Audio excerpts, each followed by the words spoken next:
The story starts with Suzune Inukami, the student council president, and Kazuki Ryusen, the vice president, walking through the school halls. Other students admire them and think they make a perfect couple.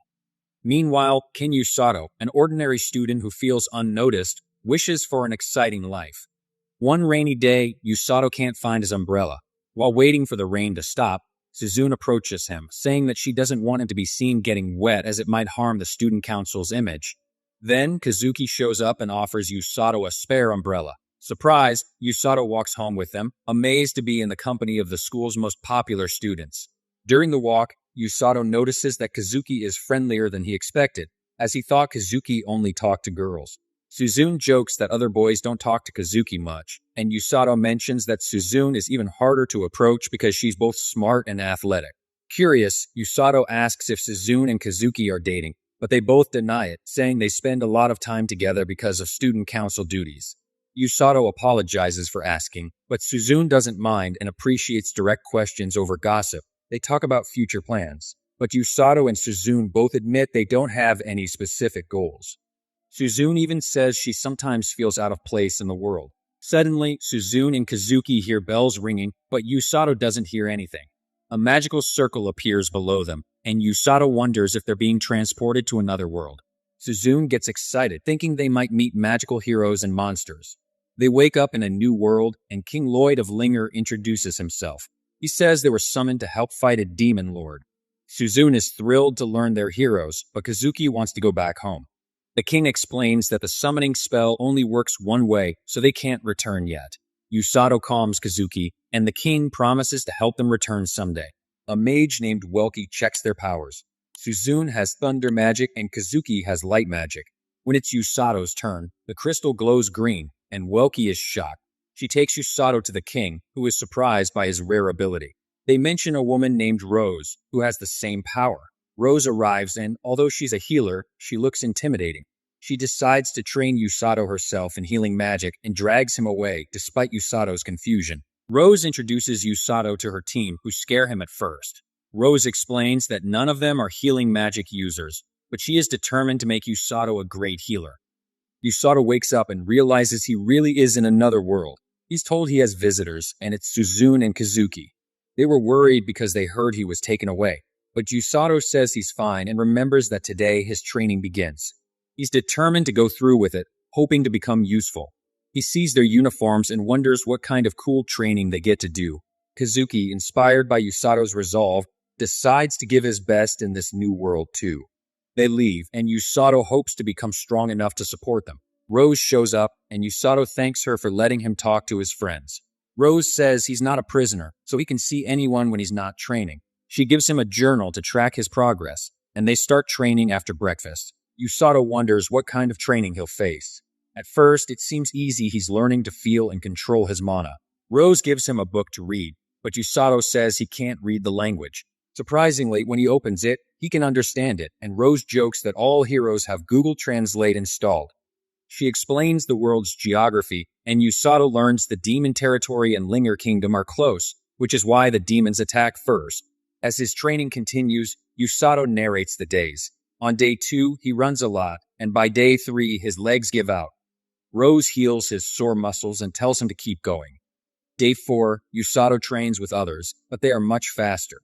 By day 5 and 6, he's still running, even in the rain. On day 7, he feels like he'll die, but Rose heals him again. By day 10, he can manifest healing magic and no longer gets tired, but wonders if just running will help him save his friends. On day 11, Rose adds push-ups to his routine. She explains that running and strength are important for rescuing allies quickly. By day 13, he's running with weights, and by day 14, he chases after Tong, who stole his lunch, without realizing he's still wearing weights. By day 21, Kazuki, Suzune, a knight, and a princess visit and are shocked to see Usado doing push-ups with Rose sitting on his back, adding more weight. Suzune admires his muscles, while the knight, Siglis, gets mad at Rose for her harsh training methods. She insists she knows what she's doing, saying Usado will become her right-hand man, which surprises him. Siglis talks privately with Rose, revealing he was asked to bring her back to the army, but after seeing her training style, he refuses. Rose says she doesn't want to return because her injured eye makes her less effective.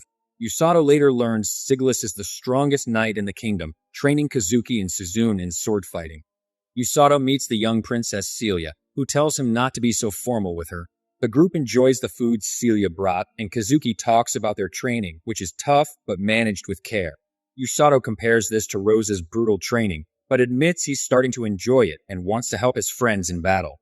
During the conversation, Suzune lifts Usado's shirt, impressed by his new six-pack abs. Kazuki asks if the training is really that tough, and Usado explains that at first it was hard, but now it's fun. He wants to be strong enough to support them in the fight as heroes. Tong brings Usado his lunch, but Usado hasn't forgiven him for stealing his meal, and they start playfully fighting, which seems like a normal part of Usado's new life. Later, while bathing, Usado reflects on how much his body has changed, likely due to his healing magic speeding up muscle recovery. He wonders if he'll be able to save lives on the battlefield.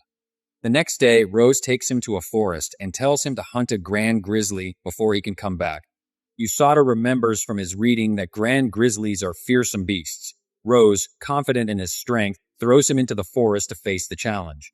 As he falls, he fears for his life and uses healing magic to soften the impact, landing with only minor injuries. Determined to defeat the bear in return, he underestimates the task, thinking a 2-meter grizzly won't be a problem. But when a massive grand grizzly appears, Usado realizes it's far more dangerous than expected. He runs, only to find 2 blue grizzlies also chasing him. He manages to escape by jumping into a waterfall. The next day, Usado scouts for the grizzly's den and heals an injured rabbit he finds in the bushes. The rabbit starts following him and surprisingly leads him to the grizzly's home. Usado continues spying on the grizzlies, growing more attached to the blue grizzlies over the next few days. Though he feels bad for them, he knows he must defeat the grand grizzly to return to Rose. After dealing with a stomach ache from bad water, he follows the rabbit to a clean water source. 4 days later, Usado is ready to fight, but finds the grizzlies dead, likely killed by the giant snake he saw earlier. Angry and moved by the baby grizzly's sadness over its parents, Usado vows to take revenge. The baby grizzly tracks the snake, and Usado follows, preparing a makeshift spear for the battle. The baby grizzly is already injured by the time they reach the snake, and Usado jumps in to fight. He manages to stab the snake in its eye, but is thrown aside by its tail. When the snake bites his arm, Usado stabs it from the inside. Poisoned, he uses his healing magic to fight off the venom. Despite the pain, Usado continues to fight, and with help from the blue grizzly, he manages to land a fatal blow, seemingly killing the snake. Just when Usado and the baby grizzly try to escape, the snake revives and attacks again. Usado is too weak to fight back, but at the last moment, Rose appears, kicking the snake and finally killing it. Rose reveals the rabbit was her pet, tasked with watching over Usado. She had been nearby the whole time, ready to step in if things went wrong. She explains that the snake was a monster from the Demon Lord's army, which had survived a previous invasion. Rose congratulates Usado, saying he passed her test and earned the right to fight by her side. Though he hasn't mastered healing magic, he has built up physical strength, pain tolerance, and mental endurance. She also reveals that a demon army invasion is coming soon. Meanwhile, the Demon Lord's third commander, Amila Vergrit, reports that their army is prepared to launch an invasion on the Linger Kingdom.